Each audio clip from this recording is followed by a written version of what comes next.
Hey, what's up? What's going on, you guys? So today we're going to talk about the Real Housewives of Atlanta. So, oh my gosh, this one was so full of shade, honey. Okay, so Mama Joyce was like, I wouldn't piss in your mouth if your guts was on fire. I was just like, this is an epic line. I mean, I don't know if it came from anywhere, but that's the first time I heard it. So it was hilarious to me. I had put it on Twitter and Facebook. I had to share that quote because it was funny. Alright, so we open up with Phaedra. She walks into her office. You see the paparazzi with their cameras and stuff. And they were getting interviews with her, just trying to find out pretty much what went down with the last episode where we saw the whole bomb threat situation. So she kind of clears it up. She says it was one of her boys. Well, not really her boys, but somebody that she's familiar with. And he's a former client of hers. His name is Drama, I think. And he's a rapper from back in the days, and he came to like the wrong office saying that he was looking for Phaedra and he wanted to drop off something bomb for her or something along those lines, and everything got misconstrued. Like, it was just wrong. Like, everything got all mixed up, and that's the reason why they assumed that it was like a bomb threat type of thing when it wasn't even that serious. It didn't even go down like that. So yes, honey, it wasn't even nothing about no bomb. He was talking, it's like how you be like, girl, it's the bomb. That's like going to the airport and talking about some, oh, this is the bomb, like saying it mad loud, you're going to jail. You know, just because you said the bomb mad loud. So things like that you definitely got to be careful with. And she said it's because he pretty much went to the wrong office and the people that he was around didn't really look like us. So they didn't really know what it was that he was talking about when he talking about some, I got the bomb track or the bomb CD or whatever. So, but she, just in case if anything was to occur, she did kind of beef up her security and get things like under wraps to the part where everybody kind of has this training so they know if something like this was to go down, what to do. Kenya's house is almost done. Things are starting to really come together. Her living room was looking real nice. I like how she had that modern furniture kind of thing going on. It kind of reminded me of, what is that channel called? HGTV. Sometimes I look at there and see the renovations and things like that. I'm like, one day I'll be out of this New York apartment and into a house that I can renovate and do things like that. But yeah, it's coming together. I'm like, she really should have waited for that whole party that she did, the housewarming party, but that was before. She done messed that up. Maybe she'll do a "this is how my house looks now" type of party or something. I don't know. She was talking with Cynthia, and Cynthia told her that perhaps she needs to reevaluate her situation or her relationship with Matt, because it's like what she keeps on doing is complaining and talking about the things that's going wrong, and she tries to like brush off certain things. So she's like, maybe you need to like kind of just reevaluate the situation. And she also talks about Peter and how Peter went on the Wendy William show, and he talked about how he felt blindsided, but it seems like it's because she had mentioned it on some other interview that she did. So it's like now he's like, oh, she wants to talk about it in public. Alright, I got this. Because at first when she was talking to Kenya, it kind of seemed like she was just saying he just went on randomly. But when she was talking to the lawyer later on in this episode, she kind of said that she messed up and she got to watch what she says, because she had mentioned it somewhere, and then now he started doing like his whole tour where he's just going around like talking to different radio stations and shows and things like that. So Portia, she looking for a new house. And I remember when she got the house that she's in now, but I did remember somebody had mentioned that she was renting it. And I don't know, like, it didn't make sense to me that she was renting a house, which is probably really expensive, just for herself, by herself, you know. But now she has 45 days until her lease is up. So now she's looking for something that she can kind of like call her own, like a real official house. So she's trying to look for something, I guess, grand again, because this one was grand, but it wasn't her own. So I think now she want to get her own grand house in 45 days. So she tells her family that she wants to also have a family. And they're like, wait, who? Like, is there a guy in the picture? She mentions that Todd guy that we spoke about last time. And the reason why they don't really know about him is because she was with him and with somebody else. So I guess he was like the side chick kind of guy, the side guy. He was the one that nobody knows about, that you don't talk about, the family doesn't know about, the other person doesn't know about. Maybe they might know about it now because they're putting two and two together. And it's like the only people that probably knew about him was probably her close friends. That's usually how the whole side chick thing goes. So, Mama Joyce, oh, and one thing about this Todd guy, the funny thing about it is that his last name is Stewart, just like how Cordell's last name is Stewart. So if she was to get married to him, she would have the same last name all over again. I think she kind of likes that idea too, because she wouldn't have to change up too many things, you know. Mama Joyce, she's looking like she was hiding. Like she came all inconspicuous with this thing on her head and glasses on, going to Phaedra's lawyer, and she's asking him all these questions about if you're in jail and you want to get a divorce, and he just said it's pretty much the same thing as if you were a regular person out of jail. The process is pretty much the same.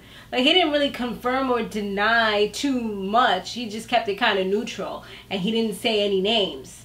But I'm like, she's just doing too much. She just talking about she want to get information because she's coming for her, and I'm like, it don't even look like Phaedra's coming for Candy at all. It don't even look like nothing's going on between them two. They just see each other, and it's like it's barely a high and by type of situation. Candy, she was having a tasting for her old lady gang restaurant that she's having, and she invites everybody, like the old lady gang. She invites Sheree, Phaedra, all of them, you know. And Mama Joyce was a little, you know, looking a little funky when she heard that Phaedra was coming. All these peas, that Phaedra was coming. But she's like, you know, it's all good, you know, stop it, whatever. When Phaedra comes in, Mama Joyce tried to pull her to the side to talk about this whole divorce and the lawyer situation, but Candy quickly squashed it. She's like, come on, let's go eat. What are you doing, Mom? Let's go. Stop it. This is not, no, don't do that. So they all sitting down, they all eating, and this was like one of the shadiest lunches or brunches or whatever the hell you want to call it. This was the shadiest tasting ever, where Sheree, she asks Candy about Block, which is, you know, Riley's father, and Candy's just like, this is not the time for that. Like, she looked at her like, really? Why are you asking me these dumbass questions right now? And then after that, when she finished answering her question about him, like, what's going on with that situation, then she asks Portia, like, oh, weren't you with him? Like, what did he ever talk about Riley when you was with him? So everybody that didn't know about that, now they know. So, you know, Kenya was loving and soaking this up. But she was just like, we were never intimate. We just dated, and this was before I knew Candy, and I told her about it once I found out. And he pretty much was acting like he was doing so much, but it was Candy that was keeping her away from him. And Candy was just like, nah, that's not how it went down. And in the confessional, Portia seemed like she was upset that Candy possibly was the one who mentioned that, okay, that they had gotten intimate or whatever. So she seemed like she was mad about that. Sheree also brings up the fact to Mama Joyce that Kenya said that she had a Mama Joyce wig on, throwing shade. And, you know, Mama Joyce don't play that. She like, you better hope you look as good as me when you turn my age. And she was just like, girl, you know, like, she shut her down real quick. But Kenya was just like, oh, you know, I apologize for that. I didn't mean it like that. And Candy kind of, you know, agreed and co-signed and said, yeah, she did apologize for it, so it's over now. But I was like, why is Sheree like really starting? Is she trying to get things like turned up real quick? I guess the just eating, sitting down was too boring for Sheree. She had to put a little spice in there. And Kenya, she was playing with her little doggy and stuff, looking real somber. And I'm like, what's wrong with this girl? Like, what's going on? And of course, she lets us know. So she's having problems once again with Matt. Matt came over at 2 in the morning, kicked in the garage door, and he was trying to get his stuff. And to be honest, when I heard at first, of course, when you hear a woman crying and sad, you think like, damn, like this guy is an a-hole, you know? But when I'm really listening, and plus we know how Kenya is, she kind of like snitched on herself, because she said that he kicked down the door because he told her he was coming to get his stuff. He came at 2 in the morning. He was drunk. But of course you wouldn't know these things until if you were to go see him. So she said she had taken away the remote so he didn't have access to get inside. So if I come to your house at 2 o'clock in the morning, I mean, regardless of what time, maybe that's when his flight came in, whatever. Maybe he had a couple of drinks on the flight. Who knows, right? But he came to her house to pick up his stuff and he's not able to get it. It's like, damn, I just wasted gas, I just wasted this, that, and now I'm not even able to get in. And he was probably ringing down the phone. I mean, I could think of it in my head. He's probably ringing down the phone, and she probably just looking at it and not answering, knowing that he's downstairs. So he did pretty much what he felt like he had to do at that moment to get his stuff. And I think that that's what happened with him. She does call him, which I'm like, if you're so mad at somebody, why are you still calling him? Tells him, makes him come over while the camera crew is there. So he's mad because he's like, I thought it was just going to be me and you. Then we were going to have a conversation. He does mention that he still loves her and everything. And he did want her to take him back. And I think he didn't realize that she was recording all this while he was saying it. Because then when he came, he was acting a lot more like thuggish and gangster. You know, maybe because, you know, it's like, okay, we rolling. Let's do this. You know, you want a scene? Let's do a scene. And now he was starting to look a little crazy, to be honest. But he did mention that she was manipulative, and she kind of talks to him like he's a farm animal. She was saying, before he got there, she was saying to the camera crew that she loves, that she cares for him. I don't even think she mentioned love, did she? But she was saying how she felt for him, and she feels like he's still a good person, and he kind of came out of nowhere as a regular person, and he feels as though he's not good enough for her. It's his own insecurities that are causing him to kind of fail in this relationship. But I do think she could probably talk to him condescending, because she does that to everybody else. But I don't know, like, that's how I kind of feel like she probably does to him. I mean, I don't know, you know, I don't know how. Because you don't really see too much of him, so you can't really, it's like I only catch little bits and pieces, and you can't just go off of what somebody else says. So I don't know. What y'all think? Do you think that he's like the one, or she's the problem? Like, who do you think is the real problem? That's what I would like to know. Because I'm like, kind of like, I don't know.